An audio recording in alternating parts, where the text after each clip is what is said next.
must be shot at sight. Houses and buildings on either side will be demolished. Over. Initially, a lot of fire was received from Jagannath and Iqbal Hall. What do you think would be the approximate number of casualties of the university? What will be the number killed, or wounded, or captured? Over. Approximately 300. Over. Well done. 300 killed, or anybody wounded, captured? Over. I believe only in one thing. It's 300 killed. আমার বাবাকে মনে করলে আমার প্রথমেই মনে হয় আমার একজন বন্ধু, যার সাথে আমি খোলামেলা অনেক কিছু আলাপ করতে পারতাম। এই আলাপ আলোচনার মধ্যে আবার অনেক সময় খুব গভীর চিন্তা, বিশ্লেষণাত্মক কথাও হতো, আবার খুব হাসি ঠাট্টার ব্যাপারও হতো।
আমার বাবা জ্যোতির্ময় গুহ ঠাকুরতা আমার স্মৃতিতে যখন থেকে আমি ওনাকে পাই, ওটা ছিল আমি যখন প্রথম স্কুলে যাই সেই মুহূর্তটা।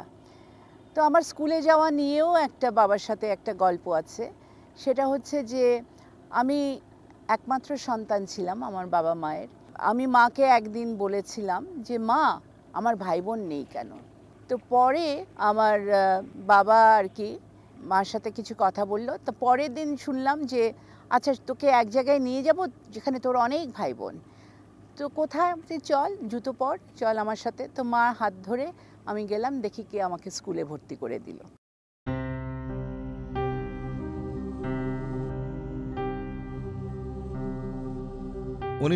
সালের 10ই জুলাই ব্রহ্মপুত্র নদ ঘেঁষা ময়মনসিংহ শহরে মায়ের পিতৃগৃহে জন্মগ্রহণ করেন শহীদ বুদ্ধিজীবী ডক্টর জ্যোতির্ময় গুহ ঠাকুরতা। আমরা দুই ভাই দুই বোন ছিলাম। সবচেয়ে বড় দাদা ছিল জ্যোতির্ময় গুহ ঠাকুরতা, তারপরে আমার দিদি আরতি গুহ ঠাকুরতা, তারপরে আমি জ্যোৎস্নাময় গুহ ঠাকুরতা, তারপরে ছোট তপতী গুহ ঠাকুরতা। বাবা কুমুদচন্দ্র গুহ ঠাকুরতা, মায়ের নাম সুমতি গুহ ঠাকুরতা। দুজনেই পেশায় ছিলেন শিক্ষক। মা সেই আমলের ম্যাট্রিকুলেট, তিনি একটা গভর্নমেন্ট স্কুলের টিচার ছিলেন, বুঝলবাই গার্লস স্কুল নাম, খুব নাম করা ময়মনসিংহে। বাবা ছিলেন ইসেতে গৌরীপুর আসাম, একটা স্কুলের টিচার ছিলেন, কিন্তু অসুস্থ হয়ে উনি ময়মনসিংহে চলে আসেন। ময়মনসিংহে আমার দাদু দিদারা থাকতো। জন্ম ময়মনসিংহে হলেও জ্যোতির্ময়ের পৈতৃক নিবাস বরিশালের বানারীপাড়ায়। বাবা তো বানারীপাড়ায় কম এসেছে, পুজো সময় আসতো। বাবা জন্ম তো ময়মনসিংহে এবং তার শিক্ষার বড় একটা জায়গা ময়মনসিংহে, পড়ানোর প্রথম জায়গা ময়মনসিংহে। কিন্তু বানারীপাড়া তার জন্য একটা, আমার মনে হয় এই যে দেশের যে জায়গাটা, শেকড়ের জায়গাটা, সেটা বোধহয় বানারীপাড়া এক ধরনের একটা ধারণ করে তার স্মৃতিতে, তার মননে। আমার মনে হয়েছে অন্তত এখানে এসে। অর্থ বৈভবের প্রাচুর্য না থাকলেও এ অঞ্চলের গুহ ঠাকুরতা পরিবারের পাণ্ডিত্য ও বুদ্ধিবৃত্তিক চর্চায় সুখ্যাতি ছিল। গুহ ঠাকুরতা বানারীপাড়ায় যে বসতি স্থাপন নয়নন্দ গুহ ঠাকুরতাকে দিয়ে করেছিলেন, তারা শুধু বসতি স্থাপন করেননি, তারা শিক্ষা দীক্ষায়, সমাজে রাজনৈতিক সচেতন, সব দিক থেকে আগানো ছিল। একসময় বলা হতো যে কলকাতার পরে বরিশাল, বরিশালের পরেই বানারীপাড়া। আর অনেক সময় আন্দোলন সংগ্রামে বরিশাল থেকেও আগানো ছিল এই বানুইপাড়া। কে জানত এই পরিবারের ছেলেটি একদিন বাংলাদেশের স্বাধীনতা সংগ্রামের ইতিহাসে অমর হয়ে রইবেন।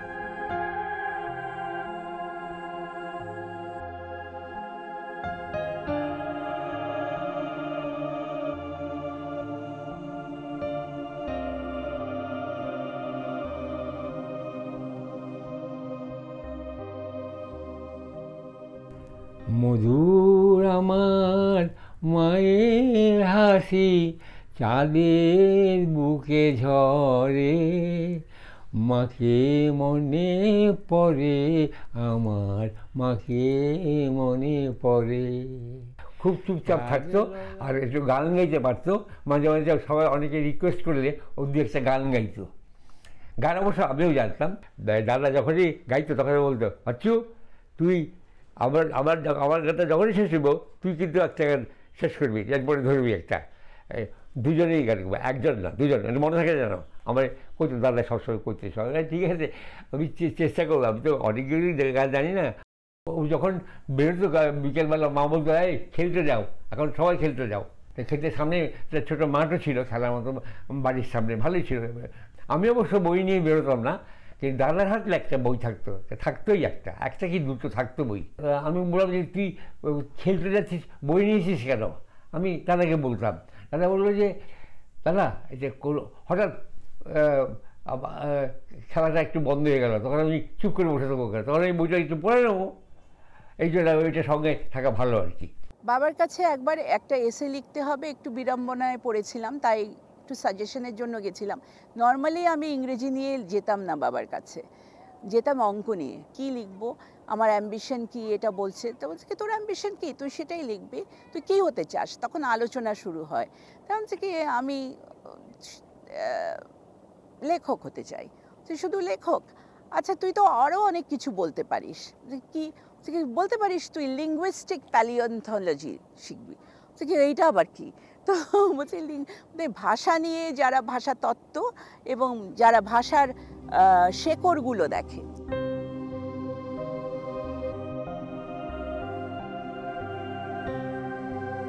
জ্যোতির্ময় গুহঠাকুরতা 1936 সালে ময়মনসিংহ জেলা স্কুল থেকে প্রথম বিভাগে প্রবেশিকা পরীক্ষায় উত্তীর্ণ হন। এরপর আইএসসি কোর্সে ভর্তি হন কলকাতার প্রেসিডেন্সি কলেজে এবং যথারীতি মেধার স্বাক্ষর রেখে 1939 সালে প্রথম বিভাগে পরীক্ষায় উত্তীর্ণ হন। প্রেসিডেন্সিতে রসায়ন বিভাগে স্নাতকে ভর্তি হবার পর টাইফয়েডে আক্রান্ত হয়ে গুরুতর অসুস্থ হয়ে পড়েন তিনি। বাড়ি ফিরে আসেন জ্যোতির্ময়। পরে 1939 সালেই বিজ্ঞানের পরিবর্তে ঢাকা বিশ্ববিদ্যালয়ের কলা অনুষদে ইংরেজি বিভাগে ভর্তি হন। ইংরেজি অনার্সে যখন পরীক্ষা হলো, উনি তখন ইংরেজি অনার্সের এক্সামিনেশনে হাইয়েস্ট নাম্বার পেয়েছিল এবং তার জন্য ঢাকা বিশ্ববিদ্যালয় তাকে পোপস মেমোরিয়াল অ্যাওয়ার্ড বলে একটা গোল্ড মেডেল দেয়। এটাই সেই মেডেলটি। এখানে সামনের দিকে লেখা আছে ঢাকা বিশ্ববিদ্যালয়ের লোগো দিয়ে পোপস মেমোরিয়াল অ্যাওয়ার্ড, আর এখানে লেখা হচ্ছে কাকে দেয়া হয়েছে, জ্যোতির্ময় গুহঠাকুরতাকে, এবং কিসের জন্য দেওয়া হয়েছে, যে উনি achieving highest proficiency in the BA examination English honours. এরপরে উনি মাস্টার্স পড়েন ওখানে। পরবর্তীতে মাস্টার্সে উনি উত্তীর্ণ হন। উনি সেকেন্ড ক্লাস পেয়েছিল, কিন্তু আর কেউ ফার্স্ট ক্লাস তখন পায়নি ওনার ব্যাচে।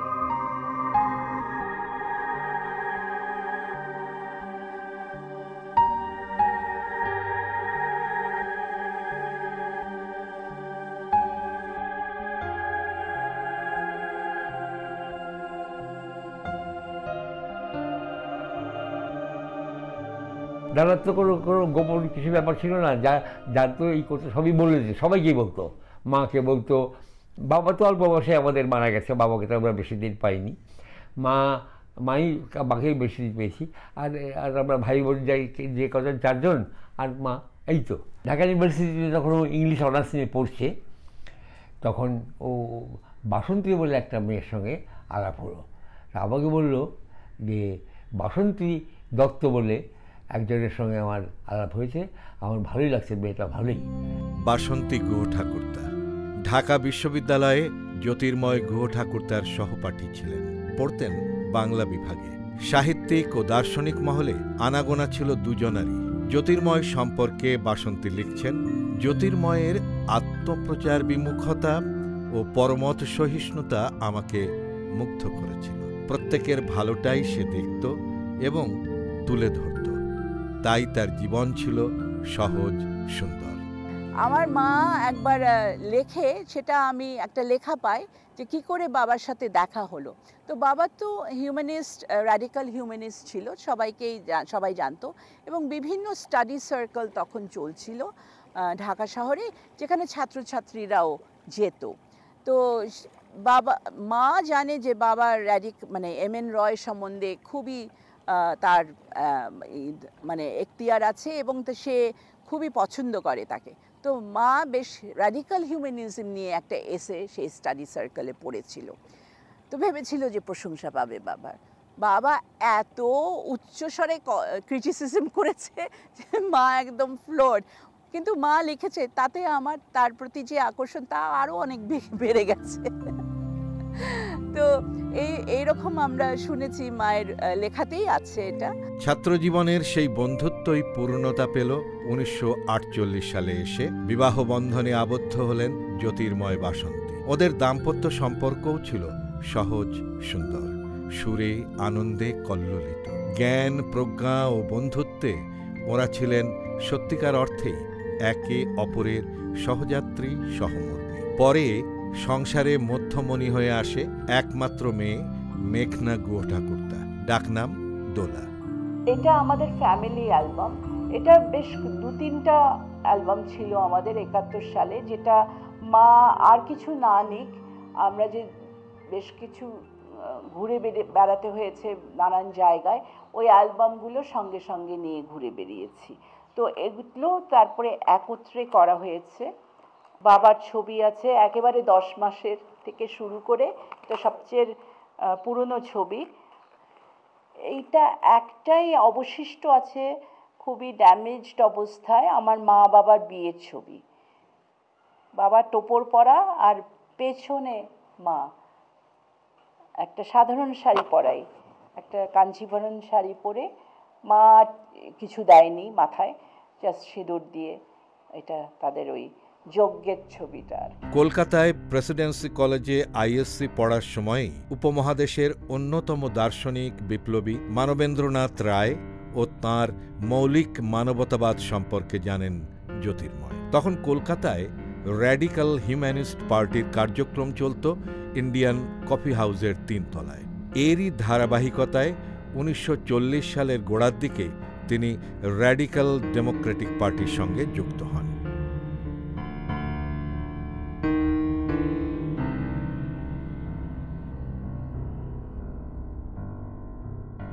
জ্যোতির্ময় গুহ ঠাকুরতাকে আমি প্রথম জানি ব্যক্তি হিসেবে, এবং সেই জানাটা ঘটে একটা পত্রিকার কারণে। সেই সময়ে উনি তখন বোধহয় সদ্য ইউনিভার্সিটিতে যোগ দিয়েছেন। সেই সময়ে তিনি তারই উদ্যোগে মুক্তি নামে একটা মাসিক পত্রিকা বেরিয়েছিল, সেটা আর দীর্ঘদিন স্থায়ী হয়নি। এই পত্রিকার পেছনে কে আছে এইটা আমাদের কৌতূহল ছিল। নাম ছিল সামনে আব্দুল গনি হাজারি এবং মাহবুব জামাল জাহিদি। হাজারি স্যারের বন্ধু ছিলেন, জাহিদি স্যারের ছাত্র ছিলেন। তাদের দুজনের সম্পাদনায় বেরিয়েছে পত্রিকা। কিন্তু আমরা জানলাম যে পেছনে জ্যোতির্ময় গুহ ঠাকুরতা আছেন, এবং আমরা এও জানলাম যে এই পত্রিকা র্যাডিক্যাল হিউম্যানিস্টদের যে চিন্তাধারা সেইটার প্রতিফলন ঘটাচ্ছে। যে র্যাডিক্যাল হিউম্যানিস্টদের চিন্তা একটু আলাদা ধরনের ছিল, কমিউনিস্ট পার্টির মতো নয়, সেখান থেকে স্বতন্ত্র। তো এই ব্যক্তি হিসেবে তখনই আমি তার নাম জানলাম যে জ্যোতির্ময় গুহ ঠাকুরতা এর পেছনে আছে। ওর যিনি প্রত্যক্ষ ভাবগুরু, রাজনৈতিক ভাবের গুরু এমএন রায়, এমএন রায়ের ক্ষেত্রে একটা বিবর্তন ঘটেছিল স্বদেশী বিপ্লবীদের সংগঠনে, আদর্শে। তারপরে তিনি সাম্যবাদে আসেন, এবং এই সাম্যবাদ অনুসরণ করার এক পর্যায়ে তিনি নিজের একটি মতাদর্শ দাঁড় করান, রেডিক্যাল হিউম্যানিজম। ছাত্রজীবন থেকেই লেখালেখি ও জ্ঞান চর্চায় জ্যোতির্ময় গুহ ঠাকুরতা অসামান্য। ওর অল্প যে কয়েকটি লেখা আমরা পাই তাতেই জ্যোতির্ময়ের পঠন পাঠনের গভীরতা ও তীক্ষ্ণ মেধার বিষয়টি আন্দাজ করা যায়। 7টি বা সব মিলে খানা দশেক লেখায় তার জ্ঞানের যে পরিচয় পাওয়া যায় এবং যে মৌলিকত্ব পাওয়া যায়। বাংলা একাডেমির বইটিতে প্রথম লেখাটি রবীন্দ্রনাথকে নিয়ে, সেখানে রবীন্দ্রনাথকে প্রশ্ন করতে তার কোনো দ্বিধা নেই। প্রবন্ধের একটি পূর্বতর অংশে তিনি একটি চমৎকার শব্দবন্ধ ব্যবহার করেছেন রবীন্দ্রনাথ সম্পর্কে, সেটি হচ্ছে রেনেসাঁসি সব্যসাচিত্য। জ্যোতির্ময় লিখছেন, রবীন্দ্র প্রতিভার এই বহুমুখিত্বের সঙ্গে রবীন্দ্র সাহিত্যের নিত্য মূল্যের কোনো সম্পর্ক দেখা যায় না, বরঞ্চ এর ফলে কবির স্বাদ ও সাধ্যের মধ্যে বেশ কিছু ব্যবধানের সৃষ্টি হয়েছে। এত শক্ত সমালোচনা।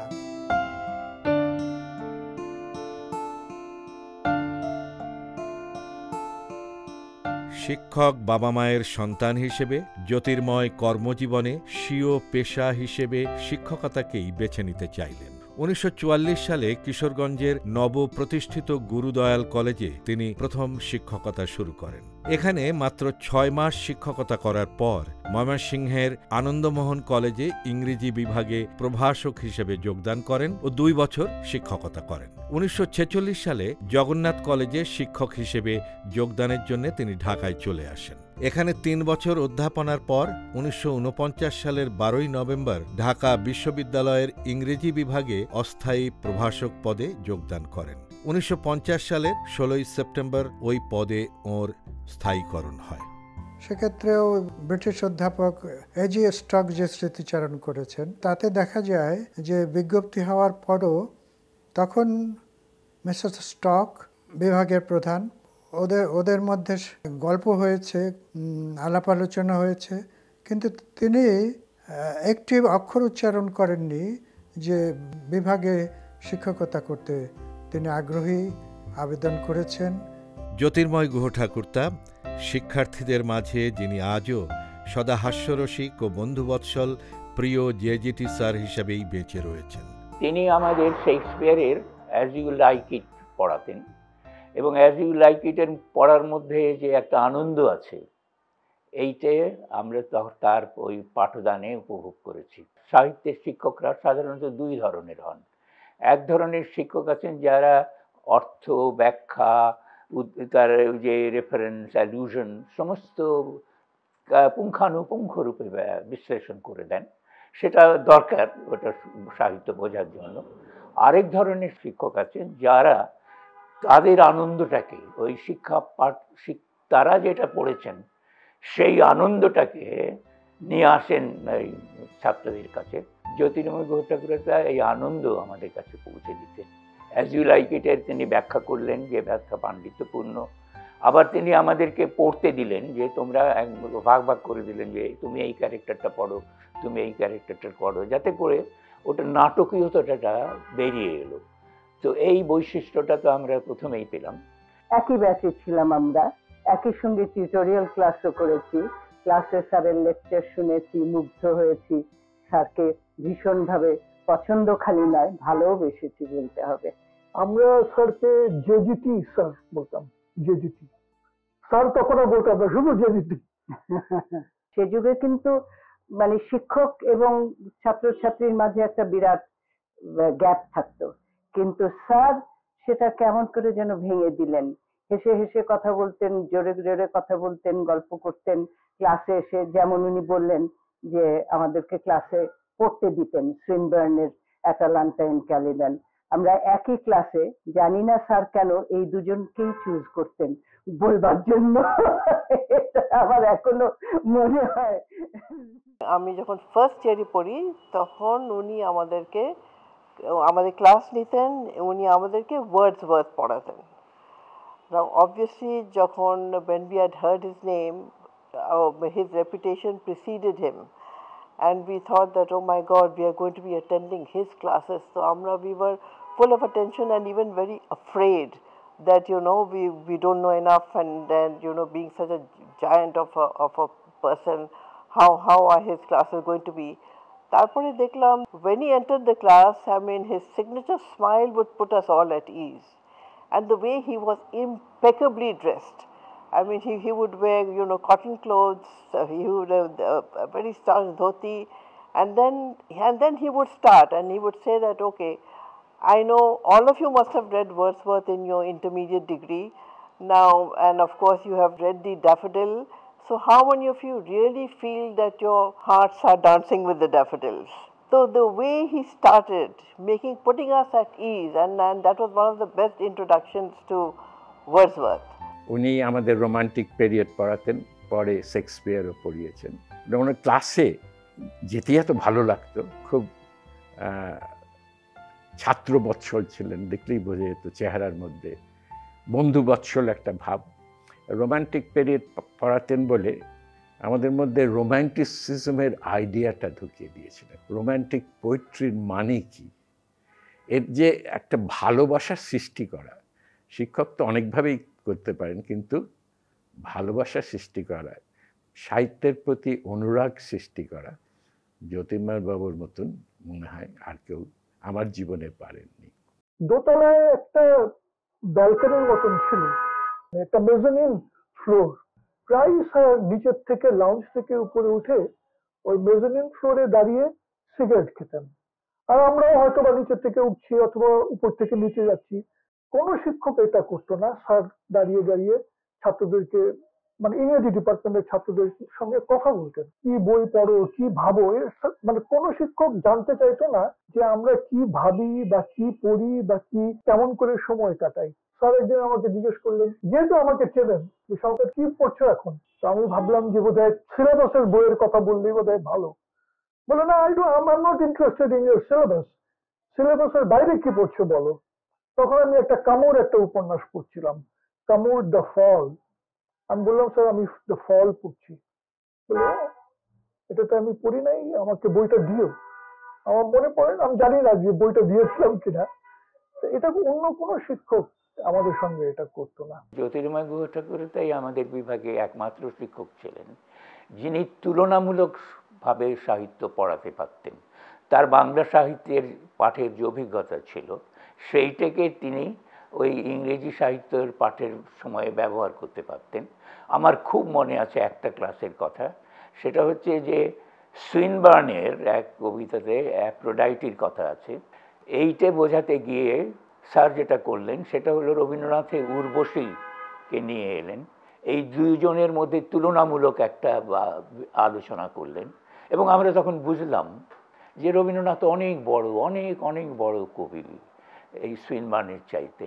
এই বোধটা কিন্তু ইংরেজি সাহিত্যে আমরা যারা ছাত্র তারা সাধারণত পেতাম না। আমরা মনে করতাম যে ওই ইয়েটস, ওই এলিয়েট, এরা মস্ত মস্ত, তাদের চাইতেও বড় কবি যে রবীন্দ্রনাথ, বা তাদের চাইতেও বড় লেখক যে আমাদের ঔপন্যাসিক আমাদের আছে, সেইটি আমরা উপলব্ধি করতে পারতাম না। জ্যোতির্ময় এমন একটি শিক্ষিত শ্রেণী গড়ার স্বপ্ন দেখেছিলেন যারা শুধু পুঁথিগত বিদ্যায় নয়, চিন্তাশীলতা ও প্রগতির আলোকেও সমুজ্জ্বল হবে। আধুনিক বিশ্বে সমস্ত জড়তা ও সীমাবদ্ধতাকে তারা ছাপিয়ে যাবে। আর এর হাতিয়ার হিসেবে তিনি বেছে নিয়েছিলেন সৃজনশীল অধ্যাপনা ও বিশ্ববিদ্যালয়ের নাট্য ও সাংস্কৃতিক আন্দোলনকে। আমি ভর্তি হবার কিছুদিন পরেই আমাদের হলের বার্ষিক নাটকের অডিশন নিচ্ছেন স্যার, আমি গেছি। তখন প্রথম তার নজরে পড়ি আমি। একদিন সেই নাটক তো হয়েছে, পরবর্তীকালে একদিন হঠাৎ করে আমার রুমের সামনে স্যার এসে বললেন যে মণি চৌধুরী তার একটা নতুন নাটক করবে, আমার কাছে বলেছেন যে হলে কোনো ছেলে আছে কিনা নাটক করার মতো, তা আমি তোমার নাম বলেছি, কালকে একবার মণি চৌধুরীর সঙ্গে দেখা করো। আমার তো আর চোখে ঘুম আসে না, পরদিনই মণি চৌধুরীর সঙ্গে দেখা করলাম এবং তিনি বললেন যে বিকেলে তার বাসায় যেতে। সেই প্রথম আমরা রক্তাক্ত প্রান্তরে অভিনয় করি, এবং এই যে মণি চৌধুরীর সঙ্গে আমার পরিচয় সেটা স্যারের সৌজন্যেই হয়েছিল। নাটকে জ্যোতির্ময়ের উৎসাহ সেই বিশ্ববিদ্যালয় জীবন থেকেই শুরু। তবে যখন থেকে ছাত্রছাত্রীদের ক্লাসে নাটক পড়ানো শুরু করেন, এর প্রতি ওর আগ্রহ আরও বাড়তে থাকে। আমার মা ছিলেন নীলিমা ইব্রাহিম, ঢাকা বিশ্ববিদ্যালয়ের একজন শিক্ষক, এবং সেই সূত্রে আমার জ্যোতির্ময় গুহ ঠাকুরতা এবং বাসন্তী গুহ ঠাকুরতা এদের সাথে আলাপ। আমরা ঢাকা বিশ্ববিদ্যালয় ক্যাম্পাসে যারা বড় হয়েছি, আমরা কিন্তু এসব শিক্ষকদের, এরকম অনেকজন শিক্ষক আছেন যাদের আমরা মামা করে ডাকতাম, এবং আক্ষরিক অর্থে মামা মানে মামা বলতে যে অ্যাফেকশনটা সেটা তাদের কাছ থেকে আমরা পেয়েছি। ডক্টর জ্যোতির্ময় গুহ ঠাকুরতাকে আমরা মামা বলতাম। মামার সাথে মার যোগাযোগের প্রধান কারণটা হলো উনি খুব নাটক পাগল ছিলেন। মানে নাটক পাগল ইন এ সেন্স বলবো যে সাংস্কৃতিক একটা আন্দোলন মানে তখনকার দিনে পূর্ব পাকিস্তানে একটা গড়ে ওঠা উচিত, এবং সংস্কৃতির ভাষাটা যে কতখানি শক্ত হয় সেটা বোঝার ক্ষমতা কিন্তু তখন আমাদের হয়নি। হ্যাঁ, কিন্তু ওনারা তো শিক্ষাবিদ, ওনারা বুঝে গিয়েছিলেন যে সাংস্কৃতিক চর্চাটা একটা মানুষকে কতখানি জাগ্রত করে দেয়। তো সেটার উপরে বেস করে ওনারা সবাই নাটক এবং অনুষ্ঠানের জন্য একদম সবসময় একটা অস্থিরতার মধ্যে থাকতেন। জ্যোতির্ময় সক্রিয় ছিলেন 1955 সালে প্রতিষ্ঠিত বুলবুল ললিত কলা একাডেমির একাধিক প্রযোজনাতেও।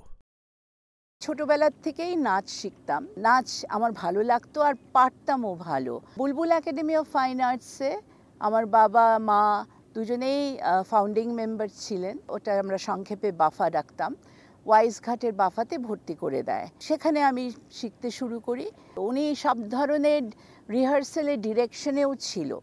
69 সালে বোধহয় এটা শ্যামা অনুষ্ঠিত হয়, বাফাই করে। যথারীতি নৃত্যনাট্য শেষ হওয়ার পরে আমাকে ব্যাক স্টেজে নিয়ে যায়, কারণ সে তখনই সবাইকে জড়ো করে সবাইকে কি পারফরমেন্স করেছে তার খুঁটিনাটি বিশ্লেষণ করত। তো সবাই ভয়ে থাকতো বাবার যে কি বলবে না বলবে, একটা ক্রিটিক আসছে, তো যেটা নিয়ে ভয় পাচ্ছে বাবা বলবে ক্রিটিক্যালি, ওরা আগের থেকেই বলছে না উনি তো আরেকটু সুন্দর করে গান গেতে পারতেন, উনি তো অনেকে নকল করে ইত্যাদি, না না ও তো খুব সুন্দর গেয়েছে। আমার আপত্তি আপনার উত্তীয়কে নিয়ে, যে গানটা গাচ্ছে এরকম মানে প্রেমের গান আর হয় না। আমার জীবন পাত্র উচ্ছলিয়া মাধুরী করেছে দান, এর চেয়ে কিশোর প্রেমের কোনো আর দ্বিতীয় নেই। কিন্তু আপনার উত্তীয় এরকম করে মেকানিক্যাল কতগুলো কানলেই হলো, এটা কি নৃত্যনাট্য? কানলেই নৃত্যনাট্য হয় নাকি? আর ওরা ভীষণ গম্ভীর, আর আমার মাথা হেট কি তুমি আবার এগুলো করছো, আবার দেখ এটা তো ক্রিটিক্যাল অ্যাপ্রিসিয়েশন, মানে আমি তো ওদেরকে ক্রিটিসাইজ করার জন্য ক্রিটিক করছি না, ওরা যাতে আরো ভালো করে করতে পারে। অন্তরে তুমি আছো চিরদিন, ও গো অন্তর জামি, বাহিরে বিথায় যত খুঁজি তাই পাই না তোমারে আমি, ও গো অন্তর জামি। পিসেমাসের কালচারের দিকটা ভীষণ করতেন, নাচ গানটা ভীষণ করতো। পিসেমার স্কুলের ছাত্রদের নিয়ে ওই ওই একরামপুরের বাড়িতে রিহার্সাল দেওয়া হতো।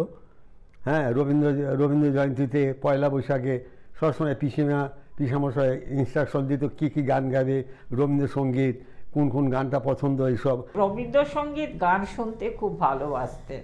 রবীন্দ্রনাথের গান অনেক কিছু নিয়ে লাইনগুলো বলতেন, আমাকে বলতো তুই গান শিখ, তাহলে রবীন্দ্রসঙ্গীত শিখ, আমাকে শোনাবি। তখন শুনিয়েছি, তখন ওখানে গান শিখতাম তো পিসেমশাইয়ের কাছে, তখন দুই একটা শুনিয়েছি, পিসেমশাই দুই একটা করেছে। ড্রয়িং রুমে স্টুডেন্টদের নিয়ে নাটকের রিহার্সেল দিতেন। একবার তো নাটক হলো হিরোইন কে হবে, মানে হিরোইন খুঁজে পাওয়া যাচ্ছে না, তখনকার দিনে তো একটু কনজারভেটিভ ছিল অনেকেই, বিশেষ করে পাকিস্তান আমলে। তো হঠাৎ বললো তুই হ, আমার দিদিকে বললো যে তুই হিরোইন হবি, রক্ত করবি, নাটক হবে, তুই হিরোইন হবি। আমি তখন বলে আমি ওই জগন্নাথ হলের ইউনিভার্সিটির ছেলেদের সঙ্গে আমি নাটক করব না। বলছে কেন করবি না? আমি তোকে বলছি, উৎসাহ দিচ্ছি, তুই চল করবি।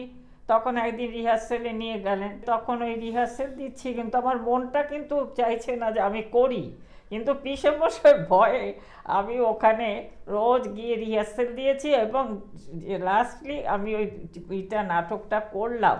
কিন্তু ওটা খুব ভালো হয়েছিল বললো পিসেমশাই, বললো দেখ তো ভয় পাচ্ছিলি, করতে চাইছিলি না, আর দেখ তো কি সুন্দর করলি, এরকম করে সাহস আনতে হয়, বুঝলি, আর কিছু না। তখন ঢাকা বিশ্ববিদ্যালয়ের যে কোনো ছাত্রাবাসে সাংস্কৃতিক কর্মকাণ্ড যা অনুষ্ঠিত হতো অধিকাংশ ক্ষেত্রে স্যারকে পরামর্শক হিসেবে তারা নিমন্ত্রণ করতেন এবং দায়িত্ব দিতেন। তিনি স্বতঃপ্রণোদিত হয়েও যেতেন। আজকে যদি পেছন ফিরে তাকাই তাহলে সত্যিকার অর্থে ভালো নাট্যচর্চা বিশ্ববিদ্যালয়কে কেন্দ্র করেই হয়েছে এবং বিশ্ববিদ্যালয়ের এই যে শিক্ষকরা ছিলেন, স্যার যেমন একজন ছিলেন এবং মুনি চৌধুরী, আসকার ইবনে শাইখ, রফিকুল ইসলাম, নীলিমা ইব্রাহিম, এদের পৃষ্ঠপোষকতায় একটা ভালো আন্দোলন হয়েছে সুস্থ সংস্কৃতি চর্চা, সুস্থ নাট্য চর্চা।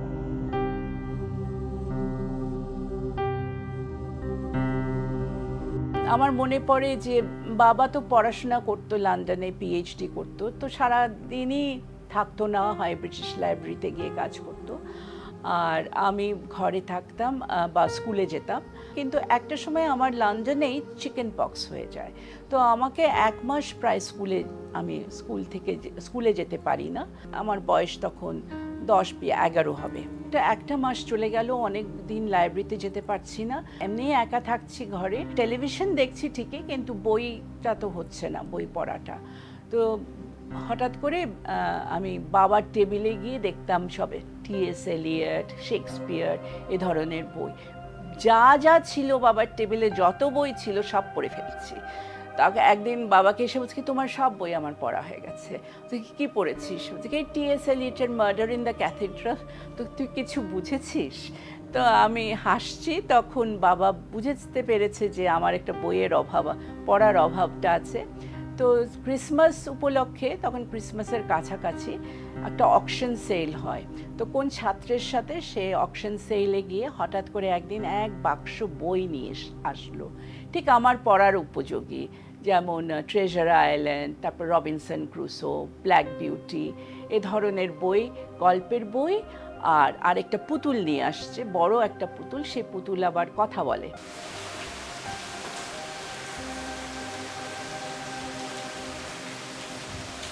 তৎকালীন পাকিস্তানে জ্যোতির্ময় গুহ ঠাকুরতার জন্য উচ্চশিক্ষা লাভ মোটেও সহজ ছিল না। সংখ্যালঘু বিধায় সরকারের কোনো স্কলারশিপই ওকে দেয়া হচ্ছিল না। শেষমেশ অনেক কষ্টে 1963-64 শিক্ষাবর্ষে তিনি ব্রিটিশ কাউন্সিলের বৃত্তি নিয়ে লন্ডন বিশ্ববিদ্যালয়ের অধীনস্থ কিংস কলেজে ভর্তি হন পিএইচডি ডিগ্রির জন্য। ওর পিএইচডি অভিসন্দর্ভের শিরোনাম classical myths in the plays of Swinburne, Bridges, Sturge, Moore and Eliot. Sir কিন্তু বিদেশে যাবার চেষ্টা করেছেন আগেও উচ্চশিক্ষার জন্য, কিন্তু পাসপোর্ট পেতেন না। কেননা তাকে কমিউনিস্ট বলে সন্দেহ করা হতো। যে গোয়েন্দারা, তারা র্যাডিক্যাল হিউম্যানিস্টকে কমিউনিস্টের মধ্যে কোনো পার্থক্য করতো না। অনেক দিন তিনি পাসপোর্ট পাননি। পরবর্তীতে তার অনুরাগী কিছু মানুষ যারা সিভিল সার্ভিসে ছিলেন, তাদের কারণে, তাদের উদ্যোগেই পাসপোর্ট পেলেন এবং পাসপোর্ট পাওয়ার পরে তিনি ওখানে গেলেন। বাবা যেহেতু স্কলারশিপ পায়নি, উনাকে ইউনিভার্সিটি থেকে ধার নিয়েই যেতে হয়েছে। তো যেভাবে আমরা ছিলাম, আমার মায়ের অর্জনের উপরেই আমরা নির্ভরশীল ছিলাম। আমরা ছিলাম একটা গুজরাটি বাড়িওয়ালার একটি ফ্ল্যাট, এবং সেটা 1 কামরার ঘর ছিল, রান্নাবান্না বাইরে হতো। সেটা 193 আইলডন রোড, ফিন্সবরি পার্ক, নর্থ লন্ডনে। প্রথম বাবা আমাকে স্কুলে নিয়ে যেত, হেঁটে হেঁটেই যেতাম, কিন্তু যখন আমি পথ চিনে গেছি তখন আমি একাই যেতাম। আমাদের জীবনটা ছিল এরকমই যে বাবা সারাদিন পড়াশোনা করত, ব্রিটিশ মিউজিয়ামে গিয়ে উনি সারাদিন কাটাতেন, আর মা সারাদিন স্কুলে থাকতো। মাঝে সাঝে মা আমাকে, বাবাও যাতে ছুটির দিনেও পড়তে পারে সেটা বাবাকে একা রেখে আমি, আমার মা হয়তো লন্ডনের বাইরে কোনো বন্ধু বান্ধবের বাসায় একটা উইকেন্ড কাটাতাম। লন্ডনে থাকাকালীন অর্থনীতিবিদ স্বদেশ বসু ও তাঁর স্ত্রীর স্মৃতিতেও ধরা যায় ব্যক্তি জ্যোতির্ময়কে। যেই 2 বছর জগন্নাথ হলে ছিলেন, সেই 2 বছর জ্যোতির্ময় দাস এবং তার পরিবারের সাথে তার আলাপ এবং ঘনিষ্ঠতা দুজনের মধ্যে প্রচুর আলোচনা করেছে, তারা একে অপরকে ভালোবাসা শ্রদ্ধা এটা ডেভেলপ করেছে। এটা আমার কাছে অনেক সময় চিঠিতে লিখতে বলতো যে ভালো একজন মানুষকে পেয়েছে, এরকম অসাম্প্রদায়িক একটি মানুষ, একটি পরিবার। এই কথাটা বারবারই স্বদেশ বলেছে, যেটা খুব কম দেখা যায়। হ্যাঁ, কমিউনিটিতে যাওয়ার পরে বাসন্তীদি রান্না টান্না করেছে আমাদের জন্য। বাসন্তীদির রান্না অসম্ভব ভালো রান্না ছিলেন, আর ভীষণ গাল্পিক। দাদাকে থামাই দিয়ে দিদি বলে, দিদিকে থামাই দিয়ে দাদা বলেন। হ্যাঁ, যখন চলে আসছি লাস্ট কথাটা বললো, বাসন্তীদি এত ভালো রান্না কখনো খাইনি, বিশেষ করে আপনার লাবড়া। তখন দাদা হেসে বলছে, স্বদেশ তুমি কিছুই বুঝতে পারছো না, নিজের স্ত্রীর সামনে অন্যের স্ত্রীর রূপকে প্রশংসা করবে না, রান্নার প্রশংসা করবে না বলে। তো আমি বললাম, স্বদেশ তো অবাক শুনে, বলে তাই নাকি? বলে হ্যাঁ, শুনে রাখো আমার কাছে। তা আমি বলি, আমিও তো দিদির রান্না খেয়ে মুগ্ধ হয়েছি। বল তুমি বলতে পারো, স্বদেশের বলা উচিত, কিছুতেই বলা যাবে না। বাবার সাথে তো আমি প্রায় আলোচনা করতাম এই যে আমার এই পছন্দ, এই শিল্পী পছন্দ। বাবা ব্যান্ড ট্যান্ড খুব একটা পছন্দ করতো না কি শুনতো, ওটা মনে লাগতো না তার। কিন্তু বাবার সিঙ্গল আর্টিস্টদের গান খুব পছন্দ হতো, এবং তার মধ্যে একটা প্রিয় গান ছিল তার, সেটা হচ্ছে পেচুলা ক্লার্কের downtown. Downtown, when you've got worries, all the noise and the hurry seems to help, I know. Downtown, just listen to the music of the traffic in the city. Linger on the sidewalk where the neon signs are pretty. How can you lose? তখন পর্যন্ত টাই বাঁধতে পারতো না, সেটা ছাত্রদেরকে দিয়ে আগেই একটা বেঁধে রেখেছিল, বেঁধে রাখতো, সেটা তারপরে জাস্ট এরকম করে ফিটিং করতো। তার পরিধানের মধ্যে আমার কাছে এই একটা টাই ছিল, যেটাকে সামার টাই বলতো। এই টাইটাই আমাদের অবশিষ্ট আছে বাবার পরিধানের মধ্যে, ইংল্যান্ড থেকে সেটা নিয়ে এসেছে। 4 জনকে অন্তর্ভুক্ত করে যে তিনি একটি পিএইচডি অভিসন্দর্ভ রচনা করতে গেছেন, সেটি যেমন তার একটি সাহস এবং সংকল্পের পরিচয়। এক্ষেত্রে তার মূল আগ্রহ ছিল মিথে, পুরাণে। এক্ষেত্রে তার ড্রাইভ অর্থাৎ গাইডিং মোটিভেশন কিন্তু ধর্ম ছিল না, ধর্মমোহের বাইরে মিথের যে সামাজিক, অর্থনৈতিক, সমাজতাত্ত্বিক যে উদ্ভব এবং বিকাশ, তারই আলোচনায় নিয়ে যেতে চেয়েছিলেন। ওনার আসল পিএইচডিটা খুবই জীর্ণ অবস্থায় এখানে আছে।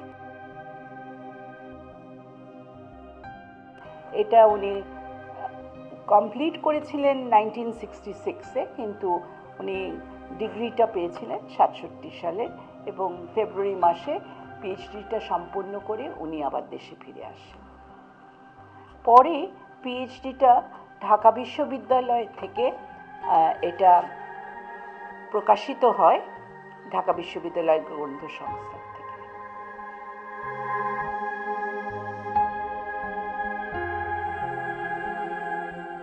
সংখ্যালঘু হয়েও আমৃত্যু তৎকালীন পূর্ব পাকিস্তানে রয়ে যাওয়া জ্যোতির্ময়ের এই থেকে যাওয়ার আখ্যানই ওর প্রগাঢ় স্বাদেশিকতার বোধকেই স্পষ্ট করে। যেটা খুবই উল্লেখযোগ্য জ্যোতির্ময় গুহ ঠাকুরের এবং বাসন্তী গুহ ঠাকুরের তার ব্যাপারে, সেটা হলো যে তারা কেবল শিক্ষক ছিলেন না, তারা কেবল ভালো মানুষ ছিলেন না, তারা দেশপ্রেমিক ছিলেন। তাদের পক্ষে তো 47-এর পরেই দেশ ছেড়ে চলে যাওয়ার কথা ছিল। 50-এর রায়টে জ্যোতির্ময় গুহ ঠাকুরতা এবং বাসন্তী গুহ ঠাকুরতা অত্যন্ত বিপন্ন ছিলেন। হঠাৎ করে রায়ট হচ্ছে। 50-এর রায়টটা কোনো রায়ট না, এটা হচ্ছে যে হিন্দুদের সম্পত্তি, তাদের দোকানপাট, বাড়িঘর এগুলো দখল করা, এবং এটা সরকারি আনুকূল্যে ঘটেছিল।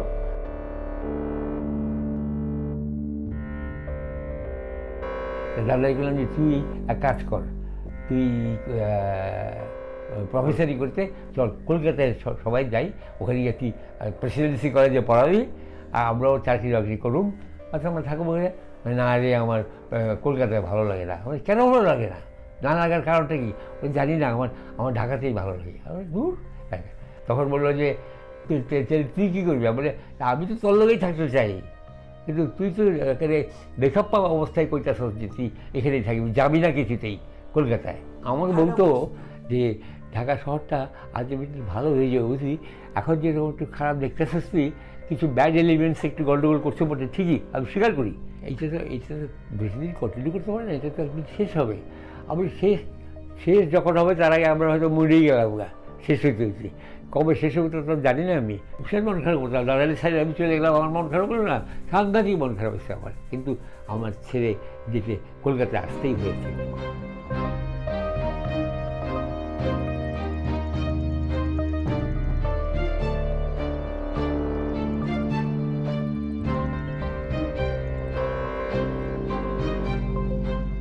উনি খুব ঘন ঘনই চিন্তিত থাকতেন, মাঝে মধ্যে চিন্তিত থাকতেন মোর ফিলসফিক্যালি, কিন্তু মাঝে মধ্যে দেশ নিয়েও চিন্তা করতেন। ওনার বড় ডিসিশনের ব্যাপার ছিল, উনি যখন ইংল্যান্ড থেকে মানে বাংলাদেশে আসে, তখন ইস্ট পাকিস্তান ফিরে আসে দেশে।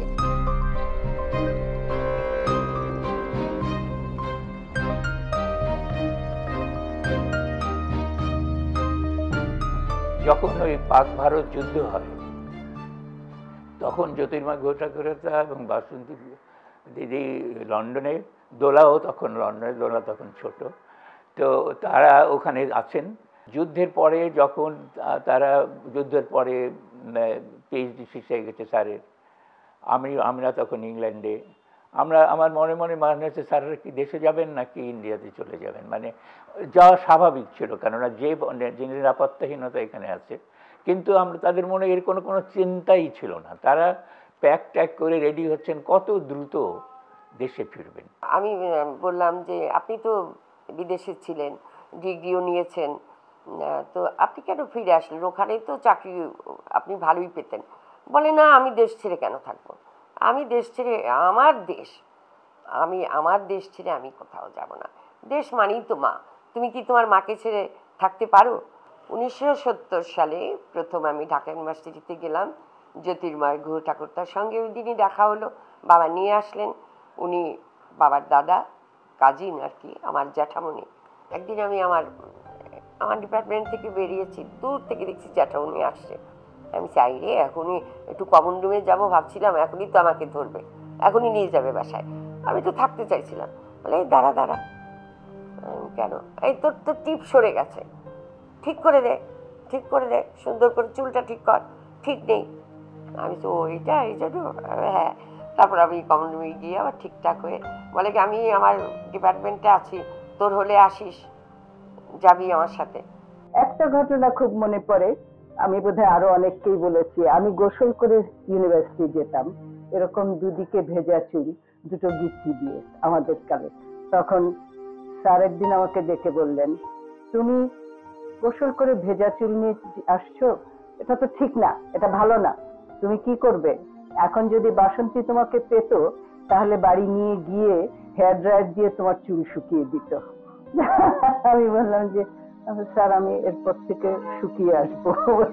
এরকম ভাবে আস্তে আস্তে মানে সবকিছুতেই এত পার্সোনাল একটা সম্পর্ক আমাদের সঙ্গে হয়ে গেল।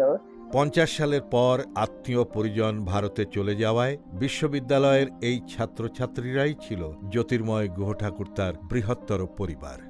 জ্যাঠামণিকেও দেখতাম, ওই যে হলের ছাত্রদের, জেঠিমাকে বলছিল, দেখো ওরা কি খায় না খায়, মাঝে মাঝে এনে ওদের একটু খাইও তুমি। আর ওদের ফ্রিজে দোলাদের পিঠা পায়েস সবসময় থাকতো, স্বর্ণমাসী করে রাখতো, ওরা এলে সব দিত। আর আমি তো খেতামই গেলে জ্যাঠামণির সাথে বসে। বাবা প্রায় খুব মন ভুলা ছিল, কিন্তু একটা জায়গায় সে কোনো ছাত্রকে বাসায় নেমন্তন্ন করেছিল, মানে খাবারই নেমন্তন্ন করেছিল। তো বাবা আবার চলে গেছে, সে ভুলে গেছে যে ছাত্রকে নেমন্তন্ন করেছিল। তো সে যখন ছাত্র আসে, তো আমরা তো বাসায় কেউ বলে যায় নাই, তো বাসায় জানি না, তো না স্যার তো নাই, তো ছাত্র ও আচ্ছা করে আমতা করে আচ্ছা চলে গেছে। তখন এসে বলছে যে তোমার এক ছাত্র এসেছিল, যে ও হ্যাঁ, ওকে খেতে দিয়েছো? তুমি তো বলে যাও নাই যে আমাকে ওকে খাওয়াতে হবে, তাহলে তো আমরা এমনিই ফেরত দিয়েছো। এখন থেকে যে ছাত্রই আসে তাকে খাওয়িয়ে তারপরে ফেরত দেবে, সে আমি বলি আর না বলি। অনেক ছাত্র আমাদের পারিবারিক বন্ধুই হয়ে গেছিল। আর এমনিতেই মা বাবার যে সম্পর্ক, তাদের মধ্যে ঝগড়া হতো, সেটাও আছে। এমনও দেখেছি যে রাগ করে খায়নি। বাসন্তী দি ছিলেন জাগতিক একটা মানুষ। আর প্রায় আমরা দেখতাম জ্যোতির্ময় মামা উনি রাগারাগি করে বাসার থেকে চলে আসতেন। তার কোনো অর্থ নেই, হয়তো এমন একটা জিনিস যেটা কোনো অর্থই বহন করে না, কিন্তু চলে আসতেন। একবার আমি কলেজ থেকে এসে দেখি একটা ব্যাগ সহ মামা চলে আসছেন। আমি বললাম, মা উনি উনি কি ব্যাগ নিয়ে আসছেন কেন? মা বললো, আজকের থেকে নাকি এখানেই থাকবে, তবে চিন্তা করিস না, বাসন্তীকে আমি ফোন করে দিয়েছি। আচ্ছা, বাসন্তী দি আসলেন। আসার পরে তখন বাসন্তী দি বললেন যে, নীলিমাদি তোমাকে বিচার করতে হবে, ওর রাগের কারণটা কি। রাগের কারণটা আমি বলছি, আমি নিজেও খুব অবাক হয়ে গেলাম। উনি আমার বাসায় যখন আসতেন, দুপুরে অনেক সময় খাওয়া দাওয়া করতেন, অনেক সময় বিকেলে খাওয়া দাওয়া করতেন, তারপরে কিছুক্ষণ উনি নিজে শেক্সপিয়ার আওড়াতেন আর হাঁটাহাঁটি করতেন এবং কিভাবে নাটক করতে হয় তার উপরে একটা নিজেকে বুঝাতেন। তো সেটা সকালবেলা উনি বাসন্তীদি ঘুম থেকে উঠে দেখেন ঘরের ভিতরে কম করে হলো চতুর্দিকে 10-12টা এই ম্যাচ বক্স আর গোটা আস্টিক পেন এদিক ওদিক ছড়ানো। তো বাসন্তীদি ওগুলো সব তুলে ফেলেছেন। তখন মামা জিজ্ঞেস করেছেন, তুমি এটা তুললে কেন? তো বলে, তুমি এটা রাখলে কেন?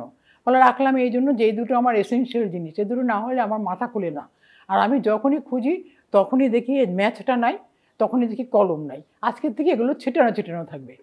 তখন বাসন্তী নাকি বলেছেন যে, আমার মেয়ের দোলা, ও তো ছোট, মাত্র হাঁটে, ওর কি হবে? ও যদি ওইটা একটা খায় কিংবা একটা ম্যাচ বক্স খুলে ফেলে, না দোলা আমার মেয়ে, সে ওগুলো করবে না। তো এইরকম একটি শিশুসুলভ মন ওনার ছিল, জাগতিক ছিল না এক বিন্দু।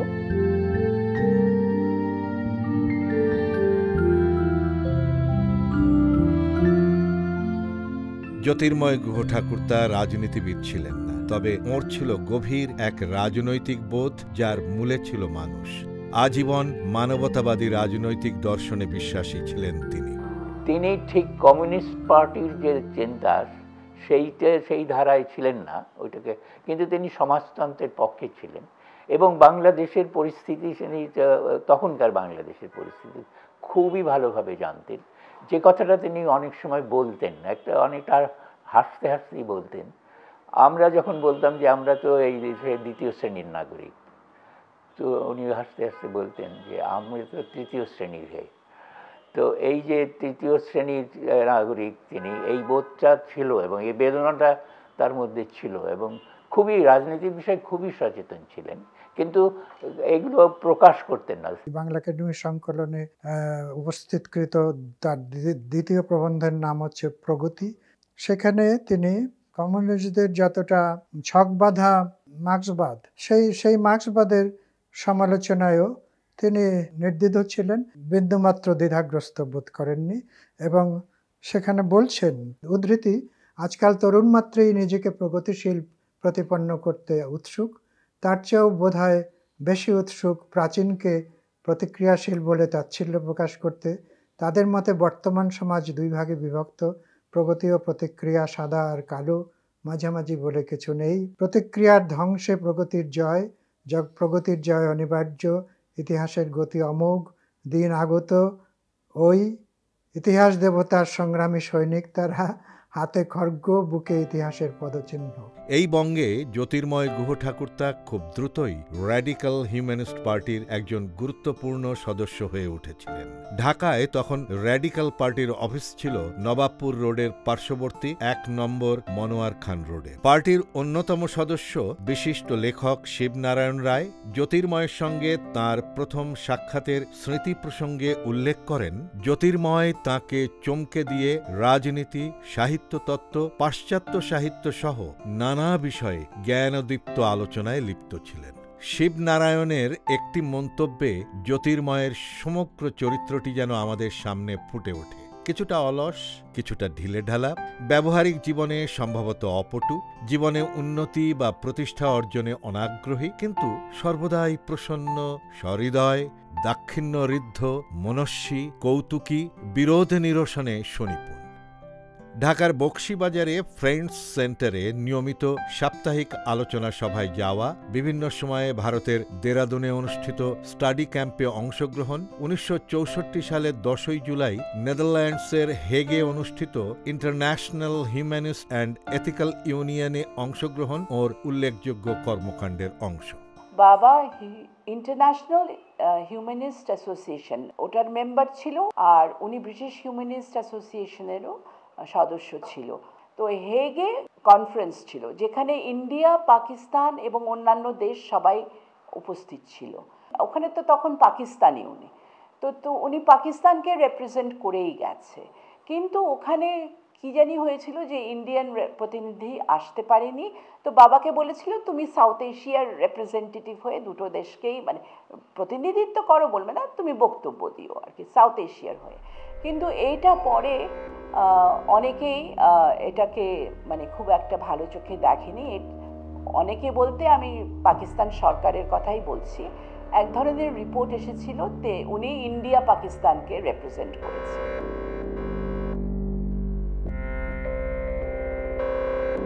ঢাকা বিশ্ববিদ্যালয়ের শিক্ষক থাকাকালীন ১৯৫৮ সালের অক্টোবর থেকে ১৯৬৩ সালের সেপ্টেম্বর পর্যন্ত জ্যোতির্ময় গুহঠাকুরতা জগন্নাথ হলের আবাসিক শিক্ষক হিসেবে কর্মরত ছিলেন। মুক্তিযুদ্ধের প্রাক্কালে ১৯৭০ সালের ২০ এপ্রিল অধ্যাপক জ্যোতির্ময় গুহঠাকুরতা জগন্নাথ হলের প্রাধ্যক্ষের দায়িত্ব গ্রহণ করেন। এ প্রসঙ্গে তৎকালীন উপাচার্য আবু সাইদ চৌধুরী লিখেছেন, আমার অনুরোধে প্রভোস্টের দায়িত্ব গ্রহণে তিনি সম্মত হলেন।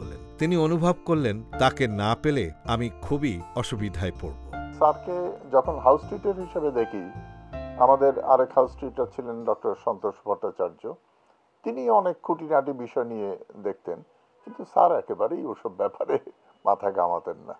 তার যে হৃদয়ের ঔদার্য সেটা তার বিভিন্ন কাজের মধ্যে প্রকাশ পেয়েছে। ক্লাসরুমে বক্তৃতা করতে করতে তার দৃষ্টি চলে যেত কলা ভবনের অত্যন্ত কাছে সাজানো ফুল গাছগুলোর দিকে। তেমনি আমরা জেনেছি যে জগন্নাথ হলে তিনি যে গৃহশিক্ষকতা করেছেন, গৃহশিক্ষক ছিলেন, সেখানেও দেখা যায় একটি অন্য সংযোগ, ব্যতিক্রমী সংযোগ। আমি যতদূর জানি তিনি যেচে জগন্নাথ হলের বাগানের দায়িত্ব নিয়েছিলেন, ফুল বাগানের। তার পরিচর্যায় সেই বাগান অন্য যে কোনো সময়কালের চেয়ে অনেক বেশি পরিচর্যা পেয়েছে, অনেক বেশি যত্ন পেয়েছে। আরেকটা জিনিস যেটা উনি ছিল বাগান করা, ফুলের বাগান, গাছের বাগান। তো একটা লঙ্কা গাছ ছিল, সাদা ছোট্ট ছোট্ট লঙ্কা হতো, আমাকে একদিন দিল। আমি জ্যাঠামু নিয়ে তো এত ছোট, বলে দেখ খেয়ে দেখি এত ভালো ঝাল আছে। আমি বলে কি এটা হলো সাহেব লঙ্কা, সাহেবদের মতো সাদা। মানে সব কিছুতেই তার একটা মজা করা ছিল, মজা করে কথা বলতো। তার বাগান, সে তো নিজেকে হেড মালি হিসেবে করতো, মালিদেরকেও রান করতে, তোমরা মালি, আমি হেড মালি, আমার কথা শুনবে।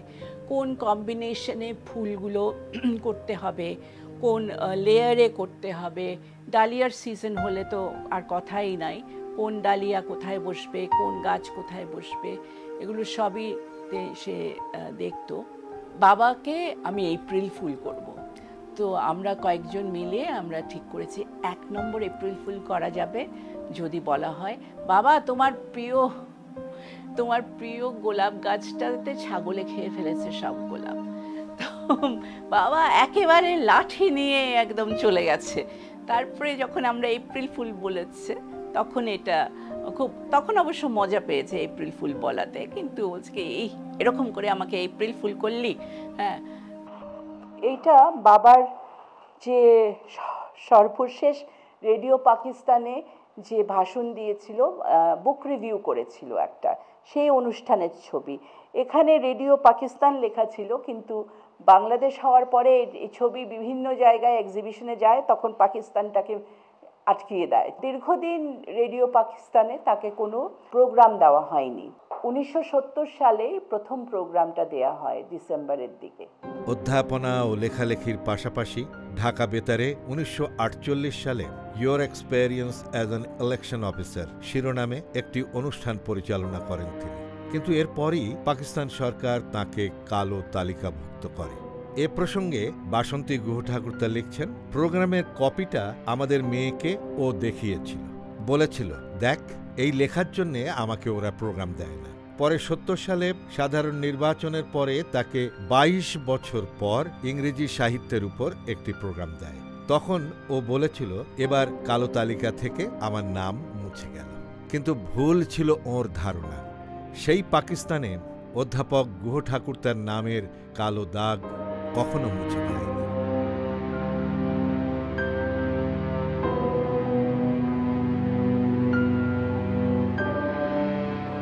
আমার বইয়ে কয়েকজন শহীদ বুদ্ধিজীবীর নাম আছে। অধ্যাপক গোবিন্দচন্দ্র দেব, অধ্যাপক মুনির চৌধুরী, অধ্যাপক জ্যোতির্ময় গুহ ঠাকুরতা, অধ্যাপক রাশিদুল হাসান, সাংবাদিক সেলিনা পারভিন, ডাক্তার আলিম চৌধুরী, ডাক্তার আজহারুল হক। আমি যখন ছোট ছিলাম আমি ভাবতাম কি জ্যোতির্ময় গুহ ঠাকুরতা, আমি বুঝতাম না। হ্যাঁ, আমি কখনো জিজ্ঞেস করতাম না। ক্লাস 3-তে ওঠার পর আমি বাবাকে জিজ্ঞেস করলাম কি জ্যোতির্ময় গুহ ঠাকুরতা কে। তখন আমার বাবা বললো কি জ্যোতির্ময় গুহ ঠাকুরতা তোমার দাদু। তখন আমার খুব ভালো লাগলো। আমার ক্লাস শুরু হলো 70 সালে, কিন্তু তখনই একটা অস্থিরতা শুরু হয়ে গেল। ক্লাস একদিন হচ্ছে আর একদিন হচ্ছে না, এভাবে। তখন জ্যাঠামণি আমাকে ডেকে বললো যে তোমাদের তো সাভারে বাড়ি আছে, তোমরা, আমার মনে হয় এই এখন ক্লাস হবে না, তোমরা বরং সাভারে চলে যাও, সে কি হয় না হয়তো জানি না।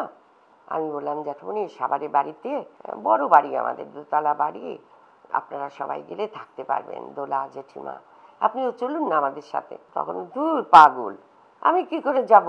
আমার ওই জগন্নাথ হলে তো উনি প্রভোস্ট ছিলেন, বললেন এই ছেলেগুলোকে রেখে আমি কোথায় যাব, না ওদের রেখে তো আমি যেতে পারবো না।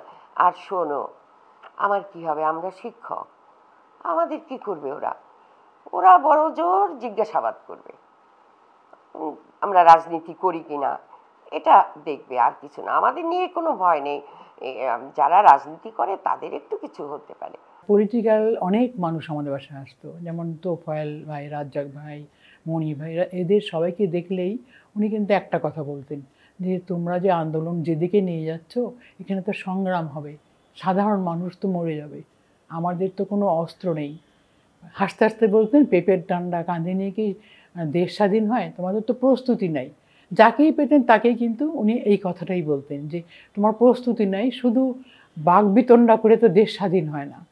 আর তোমরা বলছো যে গান্ধীজির মতন অসহযোগ আন্দোলন, কিন্তু সেটার জন্য ইন্ডিয়াতে অনেক মানুষের প্রাণ গেছে, আমাদেরও কিন্তু অনেক প্রাণ ঝরে যাবে, তো কেউ শুনতো না।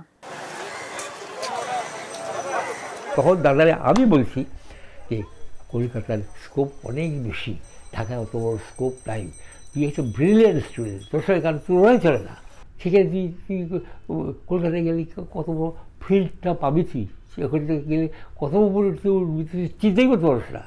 আমি এইভাবে ওরা বুঝে দিতে চেয়েছি, না আমি ঢাকা ছাড়তে আমার ইচ্ছা করে না, ঢাকায় আমি থাকবো, সেই ঢাকায় তো তোর গুলি বেড়ে আছে। আমার মনে আছে, পরিষ্কার মনে আছে যে 25শে মার্চেও আমরা আমাদের ওই যে ঢাকা বিশ্ববিদ্যালয়ের লাউঞ্জে একসাথে বসেছিলাম এবং কথাবার্তা হচ্ছিল। জ্যোতির্ময় স্যার মাঝে মধ্যে সিগারেট খেতেন, বিশেষ করে যখন উদ্বেগ সৃষ্টি হতো তখন তাকে সিগারেট খেতে দেখতাম। ওই দিন তিনি সিগারেট খাচ্ছিলেন এবং তারপরে আমরা তো চলে গেলাম। তারপরে 25শে মার্চের ঘটনা ঘটলো। এত সব ঘটনার পরে আমরা যখন ফেরত এলাম 16ই ডিসেম্বরের পরে, টিচার্স লাউঞ্জে ঢুকলাম, ঢুকে দেখি যে জায়গাটাতে আমরা বসেছিলাম সেই জায়গায় একটা অ্যাস্ট্রের মধ্যে জ্যোতির্ময় গুহ ঠাকুর তার সিগারেট অর্ধেকটা খেয়েছেন, যে অর্ধেকটা বাকি অর্ধেকটা ওই অ্যাস্ট্রের মধ্যে আছে। সেই দৃশ্যটা আমার মনে আছে।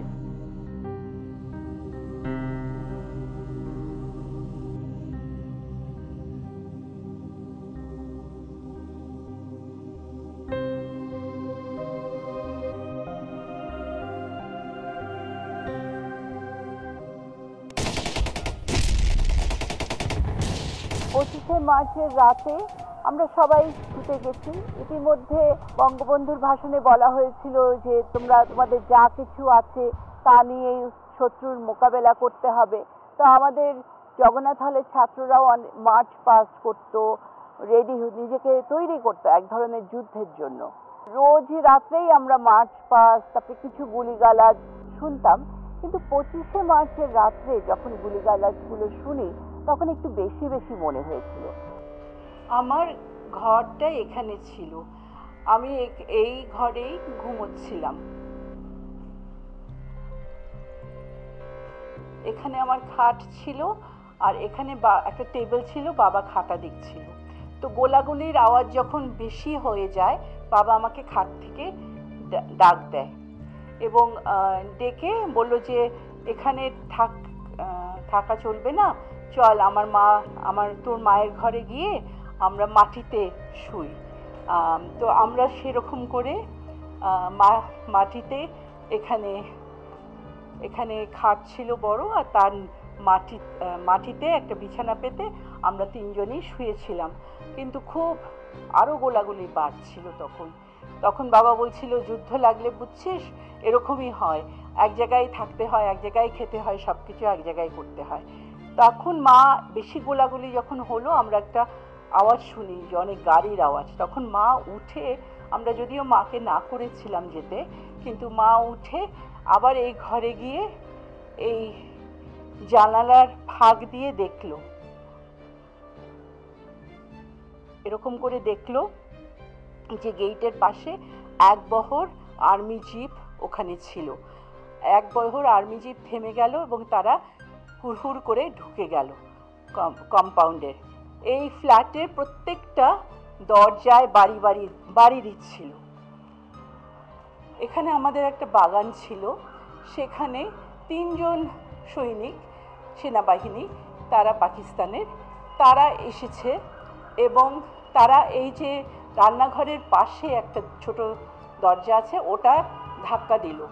ওখানে স্বর্ণমাসী বলে আমাদের যে কাজ করত সে ওখানে দাঁড়িয়েছিল এবং সে খুলে দিল দরজা। খুললাতেই তাকে ছিটকে তাকে টেনে হেঁচড়ে ফেলে দিল। ও তাড়াতাড়ি চলে গেল আমাদের ড্রাইভারের কোয়ার্টারে। ওরা 3 জন ঢুকলো এখান দিয়ে ঢুকে এখানে দাঁড় হলো। তারপরে আমার মা এগিয়ে আসলো এরকম করে। আমার মা বলল যে কি বাবা, কি দরকার? তো বলছে প্রফেসর সাহেব কাহা হয়। তো ওরা বলল যে আছে, কেন দরকার? তো তখন বলল যে উনকা লে যায়গা। তখন উনি বলল যে কাহা লে যায়গা, উত্তর দিল না। মাকে সরিয়ে দিলেই বাবা ওখানে দাঁড়িয়েছিল। মা তাড়াতাড়ি গিয়ে একটা পাঞ্জাবি হাতে তুলে দিল। বাবা ওখানে ঠাই দাঁড়িয়েছিল, দাঁড়িয়ে বলল, তো বাবাকে বলল আপ প্রফেসর সাহেব হ্যাঁ? তো উনি বললেন হ্যাঁ ইয়েস ইংলিশে। তখন বলল যে আপকা লে যায়গা। উনি জিজ্ঞেস করলেন ওয়াই। উত্তর না দিয়ে তাকে টেনে হিঁচড়ে এখান থেকে নিয়ে গেল, নিয়ে আবার ওই দরজা দিয়ে বাইরে নিয়ে গেল। যেহেতু আমাদের বিল্ডিংটা দোতলায় ছিল আর যেখানে থাকতাম আমরা, আমার দুদিকে খুব লম্বা বড় বড় বারান্দা ছিল বাড়িতে। হঠাৎ করে এক রুম থেকে আরেক রুমে যাচ্ছি, ওই বারান্দা দিয়ে, ওই মানে শহীদ মিনারের সাইডে যেটা দক্ষিণ দিকে, তখন আমার মনে হলো একজন কেউ কথা বলছে। কোথায় কথা বলছে ঠিক বুঝে উঠতে পারছিলাম না। তো আমি একটু দাঁড়ালাম, বলছে দোলা বাসন্তী 1 গ্লাস জল দিয়ে, দোলা বাসন্তী 1 গ্লাস জল দিয়ে। This was the first incident. এর আগে কিন্তু আমার বুঝি নাই যে কতটা প্রকোপ এই মানে এন্টায়ার অপারেশনটা। তখন আমি আব্বাকে বললাম, আব্বা আমার তো মনে হচ্ছে চাচাকে কিছু একটা করেছে, উনি দোলা বাসন্তী 1 গ্লাস জল দিয়ে বলছে। বলে কোত্থেকে? দেন আমরা রাজাক সাহেবকে নিয়ে আমরা নামলাম। দিক দিয়ে ঘুরে এসে আমরা এদিকে দেখি যে বাবাকে এখানে পড়ে আছে। তো বাবা আমাদেরকে বলল যে আমি তোমাদেরকে ডেকেছি, আমাদেরকে এখানে দাঁড় করিয়েছে এবং জিজ্ঞেস করেছে তোমার নাম কি? আমি নাম বললাম। জিজ্ঞেস করেছি তোমার ধর্ম কি? ধর্ম বললাম। বলা মাত্রই আমি আমার ঘাড়ে গুলি আসে একটা। আমি এরকম করে ঘাড় বেঁকিয়েছিলাম, ঘাড়ে গুলি লাগে আর আমার কোমরে একটা গুলি লাগে, যার জন্য আমি অবশ হয়ে গেছি, নিচে উঠতে পারছি না। তখন কি করার, মা যতটুকু সম্ভব হয়েছে মানে ফার্স্ট এইড দিয়েছে, রক্ত বন্ধ করিয়েছে কোনোভাবে। আর ভাবছিলাম যে আমরা সুযোগ পেলেই চলে যাব মেডিকেল কলেজে নিয়ে, কিন্তু সেই সুযোগটা আসতে আরো 2 দিন লেগেছে।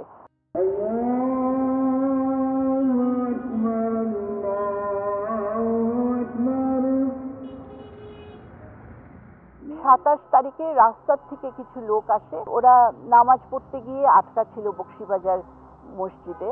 তো ওরা বলেছে আমরা শুনেছি এই ঘটনাগুলো ঘটেছে, কি করে আমরা সাহায্য করতে পারি? অচেনা লোক, আমরা তাদের হাতেই তুলে দিলাম বাবাকে ম্যাট্রেস করে, যে তোমরা স্ট্রেচার কোথায় পাবো, তো আপনারা নিয়ে যান, হাঁটিয়ে নিয়ে যান। ওরা কাঁধে করে নিয়েই মেডিকেল কলেজে নিয়ে গেল, ওখানে ভর্তি করান ওনাকে। আমরা পিছনে পিছনে আসছি। মেডিকেল কলেজে গিয়ে দেখি যে চারিদিকে সব আহত এবং মানে রক্তাক্ত শরীর নিয়ে সবাই মানে শুয়ে আছে। বাবা তখন কথা বলছিল এবং বলছিল আমি বোধহয় এখন বেঁচেই যাব, বল এখানে ডাক্তার আছে। তো ডাক্তাররা এসে মার সাথেই কথা বলল প্রথমে, এবং খবরটা যে খুব সুখকর না সেটাই বলল, যে উনি তো খুব মারাত্মকভাবে গুলিবিদ্ধ হয়েছে, আমরা কিছু করতে পারবো না, কিন্তু ওনাকে কমফোর্টেবল করা ছাড়া কোনো উপায় নাই, আপনারা প্রস্তুত হন। যারা শেষ শ্রদ্ধা জানানোর জন্য, খোঁজখবর নেওয়ার জন্য ঝুঁকি নিয়েও হাসপাতালের ওয়ার্ডে এসেছিলেন, স্যারের সাথে কিছু কথাবার্তা বলার চেষ্টা করেছেন, তারা দেখেছেন যে ওই রকম গুরুতর আহত অবস্থায়ও স্যার কিভাবে প্রাণ শক্তি, জীবনী শক্তি একজন প্রতীক হয়েছিলেন যে বলা যায়। এবং আব্দুল গনি হাজারী যেমন বলেছেন যে তিনি তখনও দর্শনার্থীদের খোঁজ নিচ্ছেন, তারা কেমন আছে, এবং তিনি মৃত্যু সম্পর্কে কথা বলেননি এবং গুনগুন করে গেয়েছেন, আমি জেনে শুনে বিষ করেছি পান। একদিন আমার মা আমাকে বলল যে তোর বাবা তোকে ডেকেছে, কথা বলবে তোর সাথে। তো আমি চলে গেলাম বাবার পাশে, যে বাবা কি বলবে তুমি। তো বাবা কিন্তু তখন আমাকে বলেছিল যে দেখ দোলা, আমি মরে গেলে তুই কাঁদবি না। তা আমি তো বিশ্বাসই করতে পারি না, না না তুমি ঠিক হয়ে যাবে, ঠিক হয়ে যাবে। ও মিহি হাসলো, আর কিছু বলল না। আমি 30 তারিখে সকালে যখন আব্দুল গনি হাজারীর বাসার থেকে ফিরে আসি, তখন বাবার শেষ নিঃশ্বাস ত্যাগ করে ফেলেছে। 30শে মার্চ সকাল 9টার দিকে হয়তো বাবা শেষ নিঃশ্বাস ত্যাগ করেছে। হঠাৎ করে শুনি যে মানে সৈনিকরা আসবে। এদিকে আমাদের যে পারিবারিক বন্ধু আরেকজন ডক্টর টি হোসেন, উনি বললেন যে আমার অ্যাম্বুলেন্স আছে, আমি প্রাইভেট অ্যাম্বুলেন্স নিয়ে আসছি, ওনার লাশ নিয়ে যাব আমি। কিন্তু ওনার অ্যাম্বুলেন্সটা মেডিকেল কলেজে ঢুকতে না ঢুকতেই দুটো জিপ, আর্মি জিপ আটকিয়ে দিল। তখন বোঝা গেল যে হয় হসপিটাল রেইড করবে। তখন আমাদেরকে বাধ্য হয় বাবার লাশ ওভাবেই ফেলে রেখে আমরা চলে যাই ডক্টর ওয়াহিদ বলে মায়ের এক সেক্রেটারি ছিল স্কুলে, তার বাসায় আশ্রয় নিয়ে চলে যায়। বাবার লাশ তো ওভাবেই পড়েছিল। পরে মা যখন খোঁজ নিল যে লাশ খুঁজে পেল না, বেডে তো ছিল না, মর্গেও গেছিল মা, ছিল না। দু ধরনের কথা শোনা যায়। একজন হলেরই কর্মচারী বলেছিল যে আমাদের স্যার নিয়েন না, এখানেই মাটি দিয়ে দেন। তো আমরা শুনেছি যে মেডিকেল কম্পাউন্ডেই মানে কলেজ কম্পাউন্ডেই মাটি দেওয়া হয়েছে। আরেক দল বলেছিল যে আমরা কিছু লাঠির খরচ দিয়েছি এবং সেভাবে পোস্তকলায় নিয়ে গেছে। তো যেভাবেই হোক আমরা বাবার লাশ আর পাইনি। আর মাও বলেছে আমাদের তো শহীদ মিনারই আছে, তো আমরা শহীদ মিনারে গিয়েই তার প্রার্থনা করব। এটাই ছিল বাবার কে আমাদের শেষ দেখা। আমরা যে স্বাধীন দেশে জ্যোতির্ময় গুহ ঠাকুরতার মতো মানুষকে পেলাম না। আরও অনেকে চলে গেছেন, স্যারও চলে গেছেন। আমরা যে নতুন বাংলাদেশ গড়ে তুলব, সেই গড়ে তুলবার যা পুঁজি, সেই বুদ্ধিভিত্তিক পুঁজি, সেই পুঁজিটা এরা সরবরাহ করতে পারতেন, সেই ক্ষমতা তাদের ছিল। জ্যোতির্ময় গুহ ঠাকুরতা চলে যাওয়াতে যে আমাদের ব্যক্তিগত ক্ষতি তো হয়েছেই, কিন্তু আমাদের সমষ্টিগত ক্ষতিটাও অসামান্য। তো আমরা সেই দুঃখ এখনো আমরা ভুলতে পারি না। যদিও বাবা বলেছে না কাঁদতে, কিন্তু আমার তো আর মাও বলছিল বাবা তো আমার বন্ধুর মতন ছিল, বাবা তো আমার শুধু বাবা না, আমার বন্ধু। তো তখন যখন খুব কেঁদেছিলাম, তখন একটা নার্স সে আমাকে জড়িয়ে ধরে বলল যে তুমি কেঁদে কি করবে, সারা দেশে কত লোক তোমার বাবার মতন, কত লোক ওরা মেরেছে, তুমি কেঁদে কে করবে? তখন আমার কাছে সান্ত্বনা লাগলো যে আমার একা তো, এটা তো আমার ব্যক্তিগত একটা না, ব্যক্তিগত শোক না, এটা সবার, অনেকেই শোক আছে, শোক ফিল করছে। তো আমার কাছে ওটাই আমার কাছে খুব মনে হয় যে আসলে সারা দেশে এটা হচ্ছে, আমার একার না, এটা আমাকে সান্ত্বনা দিয়েছে।